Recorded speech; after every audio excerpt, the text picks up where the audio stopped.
சிவாயனம். இறைவா அனைத்தும் நீயே. இறைவா நீ நன்றாக இருக்க வேண்டும். அனைத்து அடியார் பெருமக்களுக்கும் வணக்கம். இந்த கதையானது கடந்த அக்டோபர் மாதம் 5ஆம் தேதி 2025ஆம் வருடம் மதுரையில் நடந்த சிவபுராண கூட்டுப் பிரார்த்தனையில் இடைக்காடர் பெருமானால் உரைக்கப்பட்டது. உலகாளும் ஈசனை பணிந்து கூறுகின்றேன் இடைக்காடன்.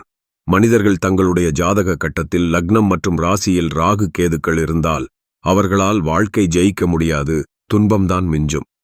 இதற்கு எந்தவித பரிகாரமும் பலனளிக்காது. இதை மாற்ற இறை அருள் ஒன்றே வழி. எவ்வாறு அந்த இறை அருளை பெற்று அருணகிரிநாதர் விதி மாறியது என்பதை இந்த கதையின் மூலமாக கூறுகிறேன். ஒருவரின் ஜாதகத்தில் ராசியிலோ லக்னத்திலோ ராகு கேதுக்கள் இருந்தால் அவர்கள் வாழ்க்கை கடும் போராட்டமாக இருக்கும். அவர்கள் வாழ்க்கையில் ஜெயிப்பது மிக கடினம். இந்த விதியை எவ்வாறு இறை அருளால் அருணகிரிநாதர் ஜெயித்தார் என்பதே இக்கதையின் கருத்து. தன் வாழ்க்கையில் பல கஷ்டங்கள் மற்றும் துயரங்களை அனுபவித்த அருணகிரிநாதர் தற்கொலை செய்யும் நோக்கத்துடன் திருவண்ணாமலை கோபுரத்தை நோக்கி நடந்து சென்றார். திருவண்ணாமலை கோபுரத்தின் மீது ஏறி அங்கிருந்து குதிக்கும் நோக்கத்துடன் அருணகிரிநாதர் கோபுரத்தின் மேல் ஏறத் தொடங்கினார். கோபுரத்தின் உச்சியில் ஏறி குதிப்பதற்காக தயாரானார். அவர் விழுந்த வேகத்தை விட அன்பு கொண்ட ஒரு பக்தனின் அழைப்பு பிரபஞ்சத்தின் வேகத்தை மிஞ்சியது. வானிலிருந்து இறங்கி வந்த ஞானப்பழம் தனது பக்தனை மென்மையாக தாங்கிக் கொண்டது. அருணகிரி, அஞ்சாதே, உன் பக்தியை நான் அறிவேன். இதோ வந்துவிட்டேன். உன் உயிர் காக்க நான் இருக்கிறேன். முருகா, என் முருகா, நீயா? இத்தனை காலம் நான் உன்னை தேடினேன். ஆனால் நீயோ என் உயிர் காக்க வந்தாயா? என் பாக்கியம், என் பாக்கியம். மரணத்தின் வாயிலிலிருந்து மீட்டதோடு மட்டுமல்லாமல் தனது ஞானவேலால் அருணகிரிநாதரின் நாவில் பிரம்ம மந்திரத்தின் மூல எழுத்துக்களை எழுதி அவரை பெரும் புலவராக்கினான் கந்தன். அருணகிரி, உன்னில் நான், என்னில் நீ. உனது வாக்கினில் இனி பிரம்ம மந்திரங்கள் நிலைக்கும். முத்தைத்தரு எனத் தொடங்கி என் புகழ் பாடி உலகம் உய்யச் செய். முத்தைத்தரு பத்தி திருநகை அத்திக்கிரை சத்திச்சரவண முத்திக்குரு வித்து குருவர எனவோதும் முருகா. அருணகிரிநாதரின் விதியை முருகப்பெருமான் மாற்றியதைக் கண்டு பிரம்மநாத்திரத்தோடு முருகப்பெருமானை சந்திக்க வருகிறார். சிறுவனே, நீ யார்? என் படைப்பு ரகசியங்களை அருணகிரிநாதருக்கு எப்படி வெளிப்படுத்தினாய்? முத்தைத்தரு என்று தொடங்கி பிரம்ம சிருஷ்டியின் முதல் ஓசையை ஏன் பயன்படுத்தினாய்?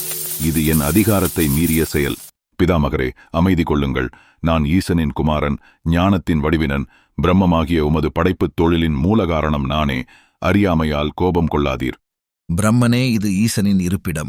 இங்கு எந்த முடிவு எடுக்கப்பட்டாலும் அது ஈசனை முடிவே. நீர் எதுவாயினும் என் தந்தையிடம் சென்று பேசிக்கொள்ளும். முருகப்பெருமான் இவ்வாறு கூறியதைக் கண்டு மனம் குழம்பி ஈசனை சந்திப்பதற்காக கிளம்பிச் சென்றார். பிரம்மா ஈசனை சந்திக்க செல்லும் வழியில் 4 பெருமக்கள் அவரை வழிமறித்து, பிரம்மனே எங்களுக்கு பதில் கூறிவிட்டு பின்பு ஈசனை சந்திக்க செல் என்று கூறினார்கள். ஆனால் பிரம்மனோ அவர்களை நோக்கி, நீங்கள் சாதாரண அடியவர்கள், உங்களிடம் நான் பேசுவதற்கு என்ன இருக்கிறது? வழியை விடுங்கள் என்று அவர்களை மதியாமல் சென்றார். அப்பொழுது எங்களுள் ஈசன் இருந்து எங்களை இயக்குகிறார். அந்த ஈசன் அருளாலே நாங்கள் இப்பொழுது தேவாரம், திருவாசகம் முதலிய பல பாடல்களை பாடி அனைத்து அடியார்களின் தலைவிதியை மாற்றுகின்றோம். உன்னால் என்ன செய்ய முடியும் என்று சவால் விட்டு பாடத் துவங்கினார்கள். அப்போது பிரம்மனும், நீங்கள் பாடி பாடி எனக்கு தலைவலி வந்துவிட்டது. பாடும் இந்த பாடல்களை ஈசன் நபி அவர்கள் பாடினால் அவர்களுக்கும் நான் தலைவிதியை மாற்றுகின்றேன். இப்பொழுது என்னை விட்டுவிடுங்கள், நான் ஓடிவிடுகிறேன் என்று தலையை பிடித்துக்கொண்டு பிரம்மா ஓடத் தொடங்கினார்.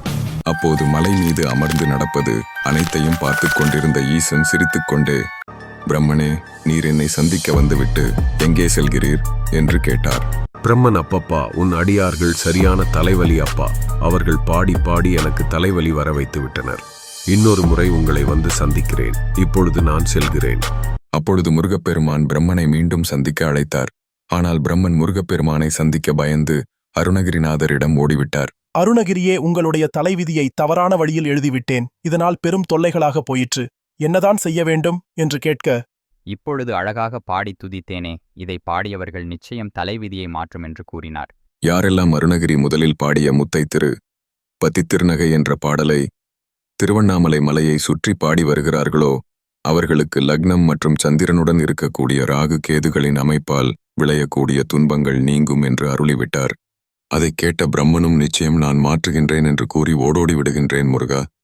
ஈசனே சென்று விடுகிறேன், எனக்கு இங்கு நிற்க நேரமில்லை என்று கூறி ஓடிவிட்டார். இடைக்காடர் உரைத்தார், இவை தன் உணர அகத்தியர் அழகாக சொன்னானே, எதையென்று அறிய விதி நேர்கோடாக இல்லாமல் கோணல் மாணலாக இருக்கின்ற பொழுது அறிவியல் ரீதியாகவே நிச்சயம் இப்பாடலை பாடினாலே அதிர்ந்து நேராகும், சீர்கோடாகும். இறைவன் மக்களிடத்திலே அனைத்தும் தந்தான். ஆனால் பின் நிச்சயம் அதை இயக்க ஆள் இல்லையே, சொல்லித்தர ஆள் இல்லையே. அதனால்தான் இந்த ரகசியத்தை கூறுகின்றோம். இதை வைத்து நீங்கள் வெல்லலாம், பிறருக்கு கூறி அவர்களையும் வெல்ல வைக்கலாம். அருணகிரிநாதர் பாடிய முத்தை திரு பத்தி திருநகை எனும் திருப்புகழ் பாடலை திருவண்ணாமலை கிரிவலம் வந்து பாடினால் மனிதர்கள் விதி மாறும். மேலும் தேவாரம் மற்றும் திருவாசகம் முதலிய புண்ணிய நூல்களை தினசரி ஓதி வந்தாலே மனிதர்களுடைய தலைவிதி மாறும் என்பதே இந்த கதையின் உட்கருத்தாகும். திருவண்ணாமலையிலிருந்து ஓடிய பிரம்மன் அடுத்து எங்கு சென்றார், என்ன செய்தார் என்பதை பாகம் 2 சந்திக்கலாம்.